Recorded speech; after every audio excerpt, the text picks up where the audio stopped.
West Coast Wiley here, founding member of Thick Poppy Squad. Today I'm gonna explain and/or rant a little bit of both about the issues that I see with the current Call of Duty franchise as a whole, and I'm gonna go in depth about Modern Warfare specifically.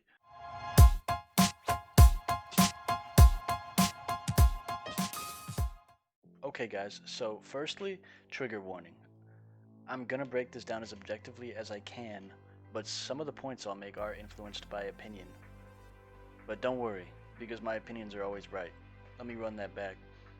This video contains no wrong opinions. Got that? There's going to be some Warzone gameplay in the background. It was taken from my Twitch stream. If you enjoyed this video, make sure to follow me on stream at twitch.tv/westcoastwiley. Link will be in the description. Now, don't get me wrong. I dished out my hard-earned American dollars for Modern Warfare, 2 copies of it, and I don't regret one penny of it.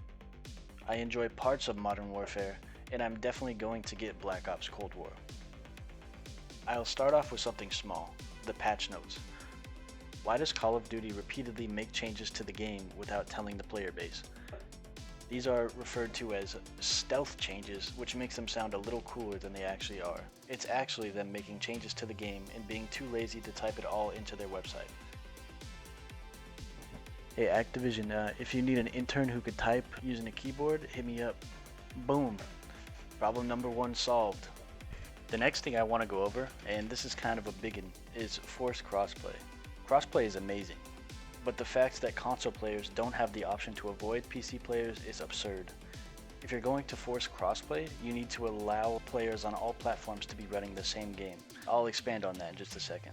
Firstly, mouse and keyboard. Mouse and keyboard is an objectively better input platform for first-person shooters. I've been a console controller player for my entire life. I got over 100 wins in Warzone on an Xbox One with an Elite controller. Less than a month ago, I made the switch and bought my first gaming PC.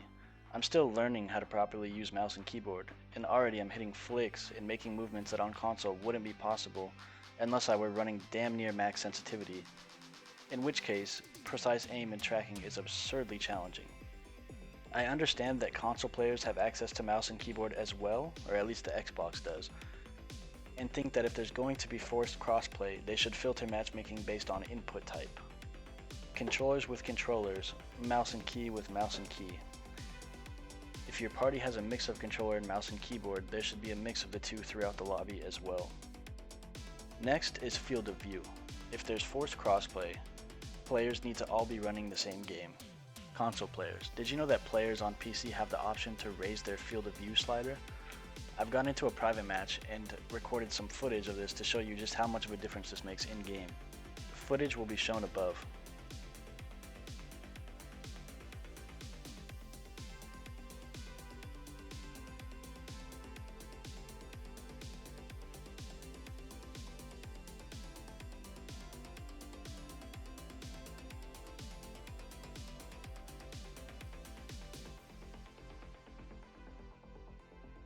Next is frame rates. This is, in my opinion, slightly less game-breaking than the prior points, but I still felt it needed to be included in. I haven't included an example in this video as it seemed like such a small thing to prove, but there are plenty of videos that offer you an in-depth frame rate comparison for first-person shooters. It shouldn't be hard to find one. And now to the big one. The one that is completely unacceptable, and the one that is literally driving people away from the game out of pure frustration. Cheaters. It's nice that console players aren't really exposed to cheating in multiplayer unless they want to play with friends on different platforms. We all know that cheating is a huge issue in Warzone. But as a new PC player, let me tell you, cheating isn't hardly any lesser of an issue in multiplayer. Now, I don't play anything but search and destroy, shoot the ship, and gunfight. I understand that in respawn game modes, you die so frequently that it's not nearly as easy to tell when someone's cheating. When I bring up cheating, I'm not really talking about people with Chinese characters for names that beam headshot you from across the map. That's actually a very small percentage of the cheating player base. I'm talking about the hundreds of thousands, no, millions of people who charge $20 to their mommy's credit card to some sketchy website so that they could see every enemy on the map through walls. I'm not sure how exactly people that tends to hack are distributed among the SBMM tiers, Oh, don't worry. I'm coming for you, SBMM.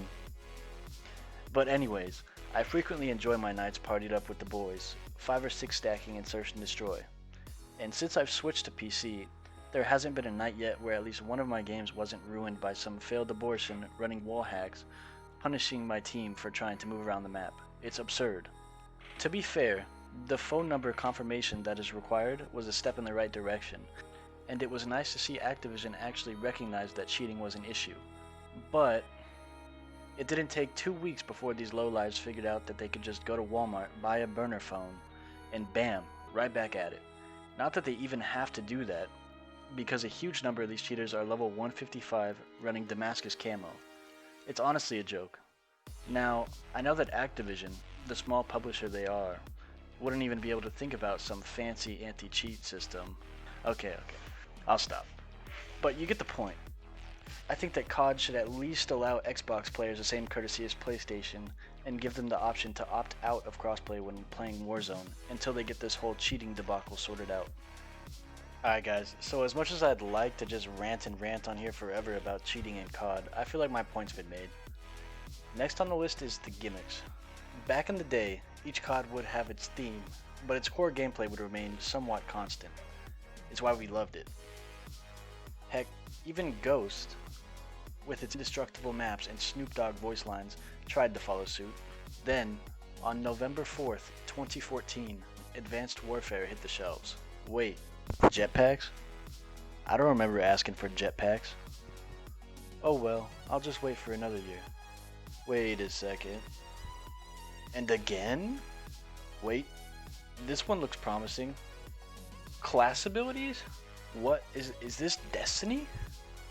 After years and years of being trolled by COD devs, this game sparked a glimmer of hope into the hearts of classic COD fans everywhere. And then, it tried to be Rainbow Six Siege. Out the door went traditional run and gun, shoot and scoot euphoria, and in came the bunny hopping, knee sliding, mounting so I have no recoil across the map, SBMM fest that we know and love today. Now, I play shoot the ship because it's enjoyable enough, and it helps me get XP and camos quickly. That's it. I only play no respawn modes because, call it personal opinion, but I can't stand the map flow of the quote-unquote tactical Modern Warfare maps at all. It's abysmal. Oh, and the spawns. Don't even. I didn't even know it was possible for a AAA developer to mess up spawns this bad until I made the mistake of trying to play a regular multiplayer playlist. If you're going to implement a squad-based spawn system, let us choose where and when we want to come back in. Alright guys, last segment here, but you already know that I can't make a COD rant video without touching on SBMM. Look, I get it. New players like the game more when they're not running into 2KD gaming chair kids. I really do. But putting something like that in a game knowing that you're giving the finger to your hardcore dedicated player base? Really? It's like they're telling us that they know we're gonna buy whatever they put out for us, regardless. And then they lied about it. If you don't know about them lying to us about SBMM being in the game, it's old news now, and you should be able to find all you need to know about it on Exclusive Ace's channel. And that's not the only thing they misinformed us about. The exact same thing happened when they denied having SBMM in Warzone, and through a bunch of big brain data analysis, COD was caught in a lie again. Alright guys, hope you enjoyed today's video. If you enjoyed what you saw, make sure to like and subscribe. I really appreciate it. Become the next member of Thick Poppy Squad. Also, make sure to follow me on Twitch at twitch.tv/westcoastwiley.